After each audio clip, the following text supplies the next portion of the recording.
Araçatuba está implantando um projeto que atua em uma outra frente de enfrentamento à violência contra a mulher. O trabalho direto com homens envolvidos nesse caso. E nesse mês, a Prefeitura e o Tribunal de Justiça formalizaram uma parceria para a criação dos chamados grupos reflexivos. Os participantes serão encaminhados pelos juízes das varas criminais e vão participar de encontros para discutir responsabilização, comportamentos, relações e padrões culturais ligados à violência contra a mulher. A proposta não substitui a atuação da justiça. A ideia é acrescentar uma ação de prevenção na tentativa de interromper o ciclo da violência e evitar novos casos. Araçatuba, inclusive, já teve uma experiência piloto desse tipo em 2023, com a participação da Facfeia e de instituições do sistema de justiça. E para entender como esse projeto vai funcionar na prática, a gente recebe aqui o diretor do Fórum de Araçatuba e juiz titular da primeira vara criminal, Dr. Roberto Soares Leite,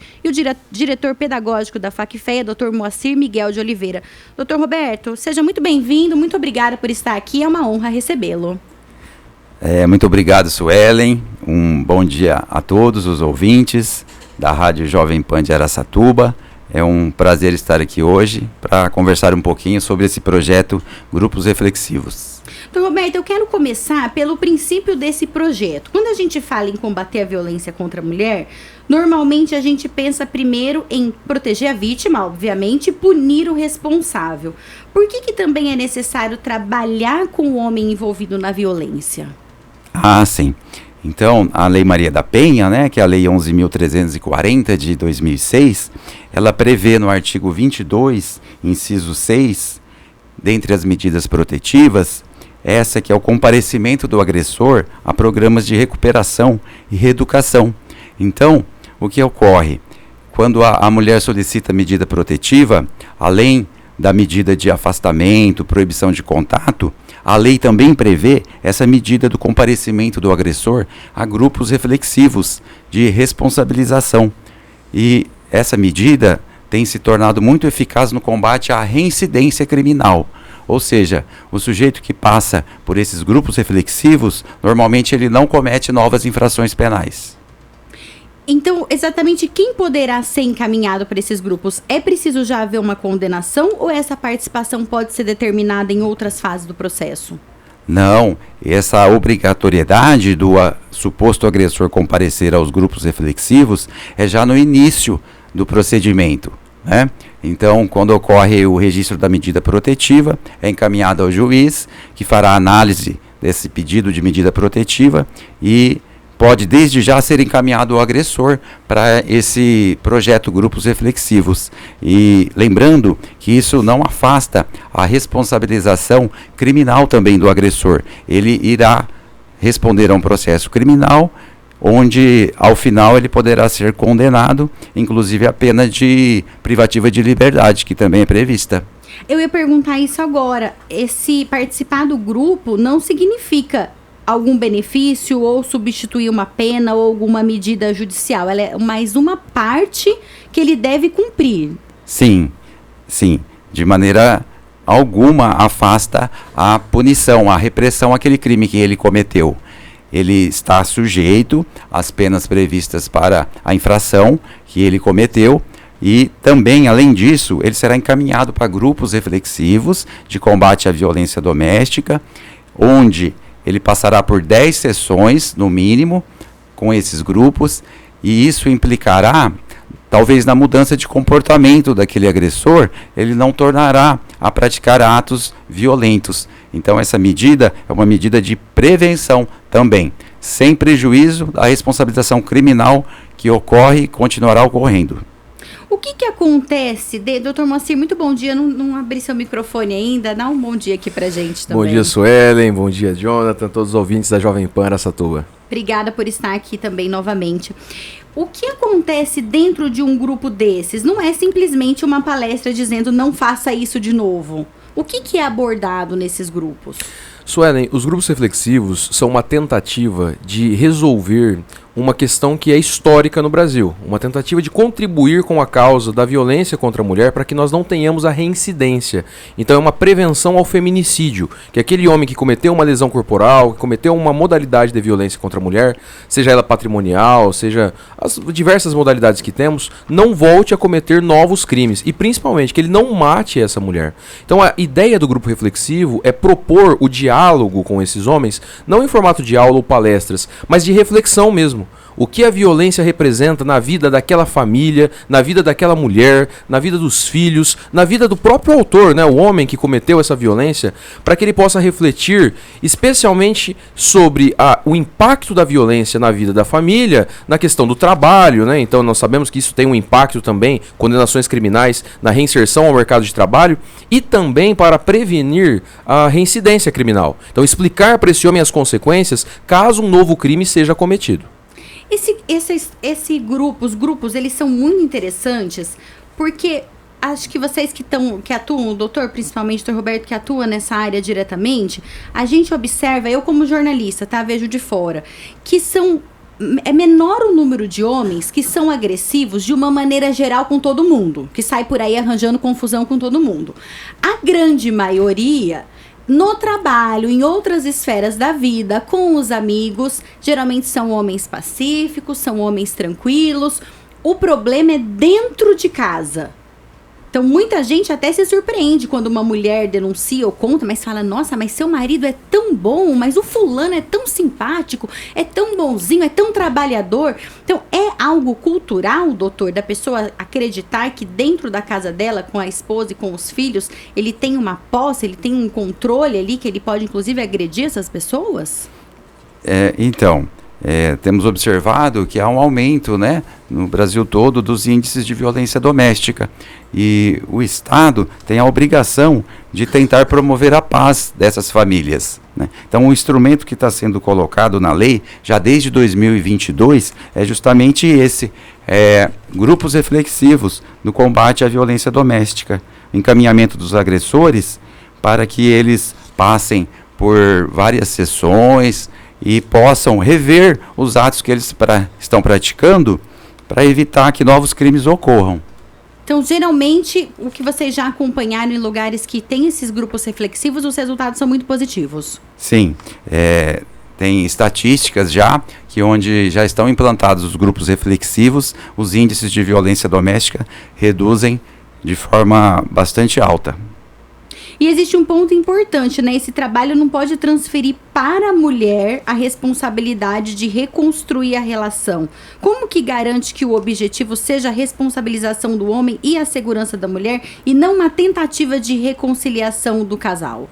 Suelen, esse é um programa de proteção da mulher. Isso é muito importante que fique claro. Então não afasta, como bem colocado pelo Dr. Roberto, a responsabilidade criminal desse homem. Ele vai ser, né, vai ter um processo judicial e eventualmente pode ser condenado às penas que a lei determina. Mas ali o que nós observamos é que a Lei Maria da Penha, Lei do Feminicídio, agora mais recentemente Mariana Ferrer, a questão, né, do vicaricídio, temos diversas leis criminais para a proteção da mulher e mesmo assim os indicadores de violência continuam aumentando. Então os grupos reflexivos são uma tentativa de mudança de mentalidade desse homem agressor, mas é óbvio que as vítimas precisam continuar sendo acolhidas pelo sistema público, seja na assistência social, seja na saúde, seja num acolhimento, até porque existe a violência psicológica, existem traumas dessa mulher que perdurarão pela vida toda, existe a violência que reflete no filho, então nós temos uma tragédia social, porque muitas vezes quando esse pai é preso, nós também temos aquela questão que ele era o arrimo de família, ele é quem tinha a condição econômica da Inclusive, casa. Tem muitas mulheres que elas hesitam denunciar justamente por causa dessa questão financeira. Exatamente. A independência financeira da mulher é algo muito importante para que ela tenha melhores condições de se libertar de relações ruins. Mas tem um outro detalhe, Suelen, esse é um problema tão grave porque ele é muito democrático. Então no nosso primeiro grupo reflexivo, em 2023, nós tínhamos pessoas de todas as áreas da sociedade. Então nós tínhamos um servente de pedreiro, nós tínhamos um engenheiro da Unicamp. Então todas as áreas, infelizmente, temos esses casos de violência. E como você bem colocou, muitas vezes são crimes que não têm testemunha. São crimes que são produzidos dentro de casa. Então a ideia são frentes de trabalho diferentes. Nós temos a prioridade da proteção à mulher. mas apenas o atendimento da mulher não tem sido suficiente. Ou nós tentamos mudar essa mentalidade, mudar essa cultura, que é um problema histórico, não só no nosso país, mas principalmente no Brasil. Então a tentativa do grupo reflexivo é fazer com que esse homem enxergue que a mulher, ela tem direitos, que a mulher não pode ser violentada, não pode ser agredida de nenhuma forma. Nós temos tantas modalidades de violência, uma das mais absurdas, que é o vicaricídio, quando aquele companheiro mata o filho para prejudicar a mãe, né, a companheira, ou mata um familiar para causar dor emocional. Nós temos até em ambientes que deveriam ser seguros para essa mulher, a exemplo da violência obstétrica. Então, assim, naquele momento de tanta fragilidade, confiança, e ainda assim acontece. Violência institucional, muitas vezes, quando essa mulher procura auxílio no sistema de justiça, enfim, e não tem aquele acolhimento como nós já vimos no Brasil. Então existem inclusive decisões do Supremo Tribunal Federal, recomendações, o Tribunal de Justiça de São Paulo, que é um tribunal que tem sido muito presente nessa causa, para tentar resolver esse problema que está acontecendo dia após dia. Nós tivemos um caso muito interessante em Araçatuba que mostra a gravidade desse problema. Tinha uma mulher que convivia com um homem e ela foi violentada por aquele homem, foi agredida. E ela conseguiu se libertar dessa relação, se separou do homem e tudo bem. Passou um tempo, apareceu outra mulher vítima de violência. E era o mesmo homem. Então nós observamos que, às vezes, você consegue tirar aquela mulher da violência, mas a violência do homem você não consegue. Continua ali, por isso que é importante essa questão dos grupos, né? Doutor Roberto, e todo homem que responde por causa de violência doméstica, ele pode participar ou o juiz analisa cada situação antes de fazer o encaminhamento? Então, é feita uma triagem, né? Não são todos os casos que são automaticamente encaminhados para os grupos reflexivos. Então, o juiz analisa aquele caso concreto, se aquela pessoa está apta a ser encaminhada aos grupos reflexivos. Existem casos, às vezes, de uso de droga, um alcoolismo muito severo. Aí esses casos, talvez, no primeiro momento, não são encaminhados. Porque existem outros fatores ali que motivam essa violência e levam até, às vezes, a um descontrole, né?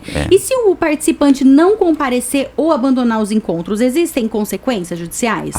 Muito importante falar disso. Existem sim, porque como é uma medida protetiva prevista na lei, que obriga o agressor a comparecer aos grupos reflexivos, o fato dele não comparecer aos grupos implica em descumprimento de medida protetiva. Ou seja, é outro crime. A lei prevê que o descumprimento de medida protetiva é também um crime. Então, este suposto agressor, ele tem a obrigação de comparecer aos grupos reflexivos, sob pena de praticar novo crime. E quando vocês fizeram esse teste, Dr. Moacir, em 2023...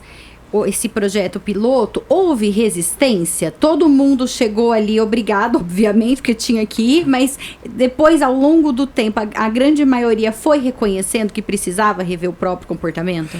Suelen, essa é uma questão muito interessante, porque quando os homens chegam, né, no grupo reflexivo, considerando que é uma ordem judicial, então não é um convite, né, uma obrigatoriedade de estarem ali, obviamente eles estão muito fechados, né? Então não há ali uma disposição para o diálogo, né? Eles ficam muito mais na defensiva.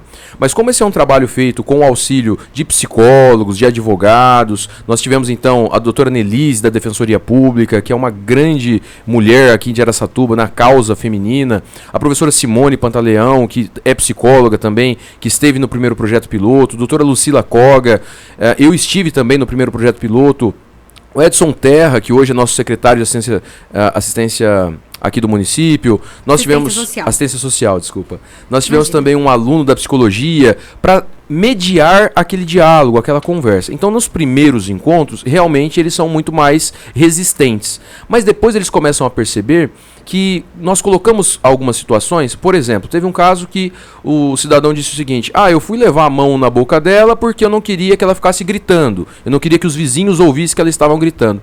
E se eu não me engano, a doutora Lucila disse assim: mas o senhor já parou para pensar que naquele momento, naquele ato de violência, ela pensou que ela seria morta? Então, às vezes, na sua perspectiva, não foi nada, mas para ela, que nunca tinha tido esse tipo de comportamento, era uma tentativa de homicídio, porque um sufocamento, enfim. E aí ele parou e ele falou: olha, eu nunca tinha pensado isso. Então, a reflexão é para isso. Teve um outro caso que nós ouvimos todos os relatos, e ao final nós íamos anotando ali, né, aquele padrão de comportamento, e nós comentamos com eles: vocês perceberam que toda violência física todos os casos aqui discutidos, antes da violência, começou uma gritaria? Então alguém gritou com alguém? Então o que os senhores pensam em relação a isso? Aí tinha um menino, né, bem mais novo, ele disse assim, com perdão do pleonasmo, né, mas ele disse, se fosse hoje, eu teria saído fora. Quando ela começou a gritar, eu teria saído fora. Então, se nós conseguirmos colocar na cabeça desses homens que quando a situação esquenta, quando tem uma gritaria um com o outro, é melhor que ele saia daquele local, nós estamos salvando essas mulheres de novas violências. E salvando a vida desses homens também, porque eles podem acabar com a vida deles numa atitude desequilibrada e descompensada. A gente não pode ter medo de tocar o dedo, colocar o dedo na ferida e pensar que se você consegue se controlar num ambiente de trabalho, então você também consegue se controlar na sua casa. Se você não tem vontade de dar um soco no seu chefe ou no seu colega de trabalho que fez um erro muito grave, mas lá na sua casa você agride a sua esposa ou seu filho, o problema realmente é de uma descompensação emocional e cultural que precisa ser revista realmente. Doutor, e quando devem começar a funcionar os grupos? Então, nós já começamos com a faculdade FAC-FEA, né? Já estamos encaminhando lá os supostos agressores, os grupos reflexivos da FAC-FEA, e já agora no mês de setembro, provavelmente já estaremos encaminhando também para as unidades da Prefeitura de Araçatuba, né? Porque isso foi uma soma de esforços, né, Suelen? Foram várias reuniões com faculdades, FAC-FEA, várias instituições, Prefeitura, isso, Ministério Público, Defensoria Pública, OAB, Polícia Civil e Militar. Todos aí, então, estão empenhados no combate à violência doméstica, né? Então, depois de muitas reuniões, nós conseguimos aí estruturar os grupos reflexivos. Estamos iniciando já em Araçatuba. Isso é muito bom, uma ótima notícia. Então a gente torce aqui para que vocês voltem em breve, quem sabe daqui 6 meses, daqui 1 ano, para a gente falar que esses índices, se Deus quiser, caíram bastante. Doutor Roberto, mais uma vez, muito obrigada. Doutor Moacir, também muito obrigada por estarem aqui. Nós recebemos hoje o juiz, doutor Roberto Soares Leite, juiz criminal, diretor do Fórum de Araçatuba, e também o doutor Moacir Miguel de Oliveira, diretor pedagógico da FAC-FEA Araçatuba, que formalizou esse mês a parceria para a implantação dos grupos reflexivos voltados a homens encaminhados pelo judiciário em caso de violência doméstica. Então, mais uma vez, muito obrigado pela participação de vocês. Você que ligou seu rádio agora, vai lá no meu canal no YouTube para você acompanhar essa entrevista que está imperdível, um assunto importantíssimo. Vai lá, Suelen Giron no YouTube. Tem uma excelente quinta-feira para você. Continue na Jovem Pan, vem aí muita música boa, pop rock, e até amanhã, se Deus quiser. Você ouviu na Jovem Pan, Jornal da Manhã.